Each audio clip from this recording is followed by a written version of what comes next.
Hello दोस्तों, welcome my YouTube channel education is a vision. आज हमारा साइंस क्लास का सेशन दोस्तों, और साइंस क्लासेज है आपके आज RRB JE NTPC ALP technician.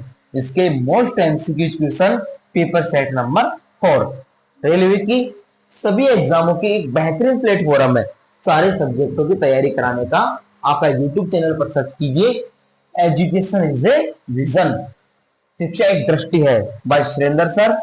और ये हमारे कॉन्टेक्ट नंबर है जिन पे आप कोई भी क्वेरी कर सकते हो। चलिए दोस्तों, साइंस क्लासेज का नंबर पेपर सेट नंबर 4 है। देखिए पहले क्वेश्चन में क्या है। देखो, अधातुओं में आमतौर पर उनके बाहरी कोश में, अधातुओं में आमतौर पर उनके बाहरी कोश में इलेक्ट्रॉन होते हैं। कितने इलेक्ट्रॉन होते हैं दोस्तों? अब बाहरी कोश में के एल एम एन ये जो होते हैं इनके बाहरी कोश में अधातुओं में दोस्तों लास्ट 8 तक जाते हैं। तो यहाँ पर 5, 6, 7, 8 ऑप्शन नंबर सेकंड हमारा राइट आंसर हो जाएगा, ऑप्शन नंबर सेकंड। चलिए दोस्तों, नेक्स्ट क्वेश्चन। निम्नलिखित में से कौन सा विलयन सभी में सबसे अधिक अम्लीय है? सबसे अधिक अम्लीय कौन सा है दोस्तों? इसका पीएच 0 है। विलयन जिसका पीएच 0 है वो सबसे अधिक अम्लीय है दोस्तों। इसका पीएच 0 होगा वो उतना ही अधिक अम्लीय होगा। चलिए नेक्स्ट क्वेश्चन देखते हैं। ठोस कार्बन डाइऑक्साइड को किस रूप में जाना जाता है? ठोस कार्बन डाइऑक्साइड को किस रूप में जाना जाता है? शुष्क बर्फ में, ऑप्शन नंबर 4 दोस्तों। किसमें? शुष्क बर्फ में जाना जाता है। ठोस कार्बन डाइऑक्साइड को शुष्क बर्फ के रूप में जाना जाता है। चलिए नेक्स्ट क्वेश्चन है दोस्तों। इनमें से कौन एक कृत्रिम सिंथेटिक रेशा है? कृत्रिम सिंथेटिक रेशा कौन सा है? रेयान। रेयान है ना दोस्तों। देखो, कपास, जूट और रेशम ये प्राकृतिक रेशे हैं। ये कौन से दोस्तों है? नेचुरल। ये नेचुरल है दोस्तों। इनके अलावा जो रेयान है हमारा कॉस्मेटिक है। ऑप्शन नंबर सेकंड हमारा राइट आंसर हो जाएगा। अगला क्वेश्चन है, निम्नलिखित में से कौन सी गैस बिजली के बल्बों में प्रयोग की जाती है? निम्नलिखित में से कौन सी गैस बिजली के बल्बों में प्रयोग की जाती है? Nitrogen gas. कौन सी दोस्तों? Option number second nitrogen gas. चलिए नेक्स्ट क्वेश्चन। लाल चींटियों में निम्नलिखित में से कौन सा अम्ल मौजूद होता है? लाल चींटियों में निम्नलिखित में से कौन सा अम्ल होता है दोस्तों? फार्मिक अम्ल। ऑप्शन नंबर 3 कौन सा दोस्तों? फार्मिक अम्ल पाया जाता है। किसके निर्माण में क्लोरीन गैस का उपयोग किया जाता है? किसके निर्माण में chlorine gas Cl chlorine gas का उपयोग किया जाता है? Bleaching powder. ऑप्शन नंबर 3 दोस्तों, ब्लीचिंग पाउडर के उपयोग में क्लोरीन गैस का उपयोग किया जाता है, ब्लीचिंग पाउडर के निर्माण में। चलिए दोस्तों नेक्स्ट क्वेश्चन है। जब एक मैग्नीशियम रिबन Mg हवा में जलाया जाता है तो कौन सा यौगिक बनता है? Magnesium oxide MgO 2MgO। कौन सा दोस्तों? Magnesium oxide, option number 3। जब एक मैग्नीशियम रिबन को हवा में जलाया जाता है दोस्तों तो ऑक्सीजन के साथ अभिक्रिया करके मैग्नीशियम ऑक्साइड का निर्माण करता है। चलिए नेक्स्ट क्वेश्चन दोस्तों। देखो, जब कार्बन ऑक्सीजन में जलकर कार्बन डाइऑक्साइड देता है तो किस प्रकार की अभिक्रिया होती है? जब कार्बन ऑक्सीजन में जलकर कार्बन डाइऑक्साइड देता है तो किस प्रकार की अभिक्रिया होती है? दहन अभिक्रिया। दोस्तों जब जलना, जहां पर आपको जलना शब्द आ जाए तो वहां दहन अभिक्रिया होगी। इस बात का हमेशा याद रखना, वहां पर दहन अभिक्रिया होगी। इस चीज को आप बिल्कुल भी खंडित नहीं कर सकते। चलिए नेक्स्ट क्वेश्चन दोस्तों। निम्नलिखित में से कौन विद्युत का सुचालक है? निम्नलिखित में से कौन विद्युत का सुचालक है? कौन है दोस्तों बताइए? कौन है? नल और समुद्री जल दोनों। नल और समुद्री जल है ना, दोनों विद्युत के सुचालक हैं और एक अच्छे सुचालक है दोस्तों विद्युत के। चलिए नेक्स्ट क्वेश्चन है दोस्तों हमारा, वनस्पति तेल के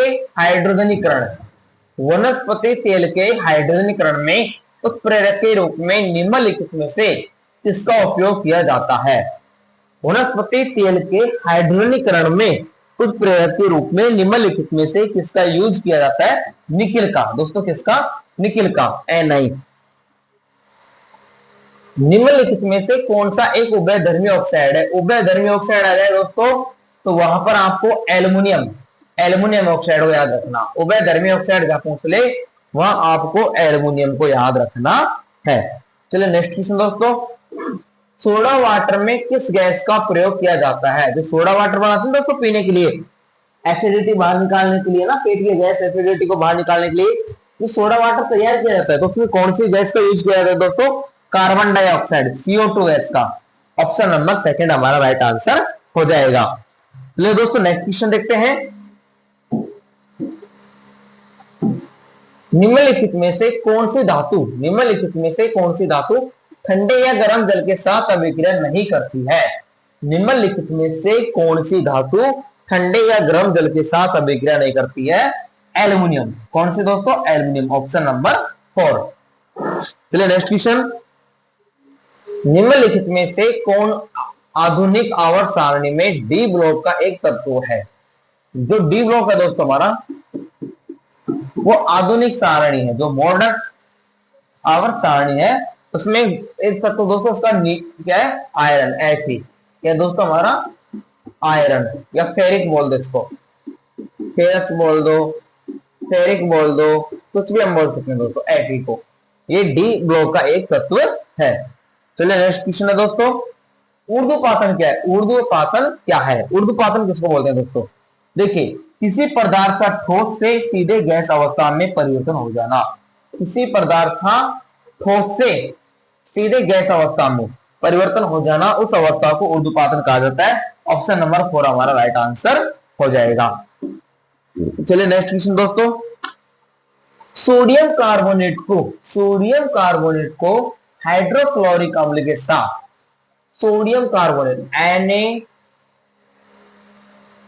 Na2CO3 को HCl अम्ल के साथ अभिक्रिया कराने पर कौन सी गैस उत्पन्न होती है दोस्तों?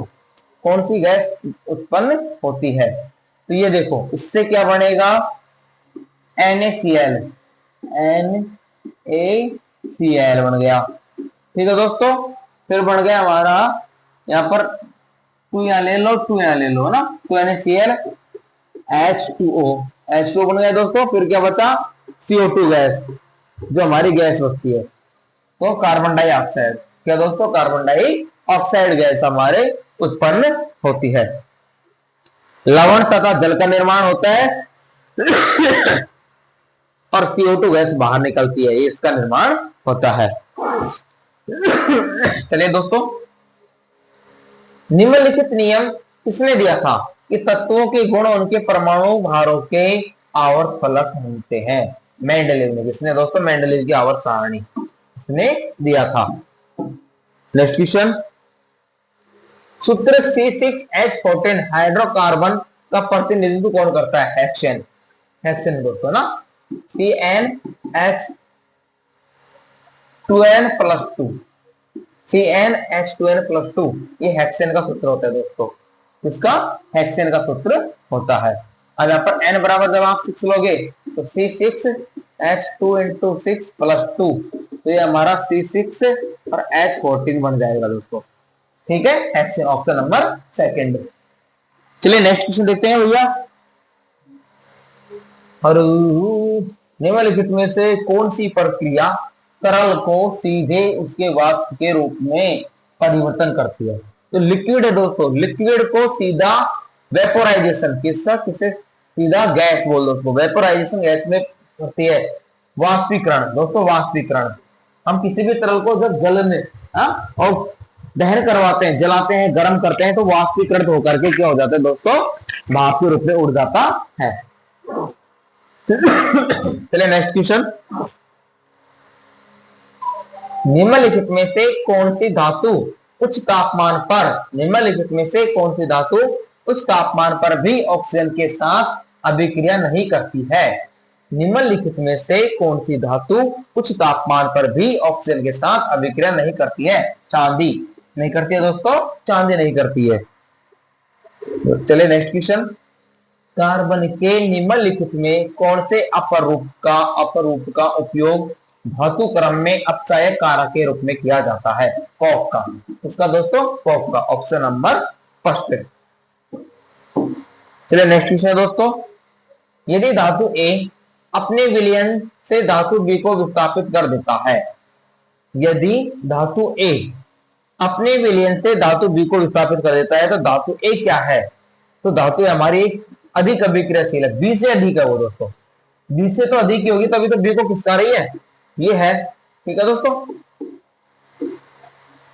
तो ये इसको खिसकाएगी, ए अलग बन जाएगा दोस्तों और बी अलग बन जाएगा। ठीक है, ये अलग अलग अभिक्रिया हो जाएंगी। तो यहाँ पर बी से अधिक अभिक्रियाशील कौन हमारा? ए है हमारा, option number first. Next question, naphthalene गोलियां, जो नेफ्थलीन गोलियां होती है उनको उपयोग पतंगों और अन्य कीटों को भगाने के लिए किया जाता है। तो कीट पतंग कीड़े मकोड़े होते हैं दोस्तों, उनको भगाने के लिए नेफ्थलीन की गोलियों का यूज करते हैं। और निम्नलिखित में से किससे प्राप्त होती है? ये किससे प्राप्त होती है? कोलतार से, ऑप्शन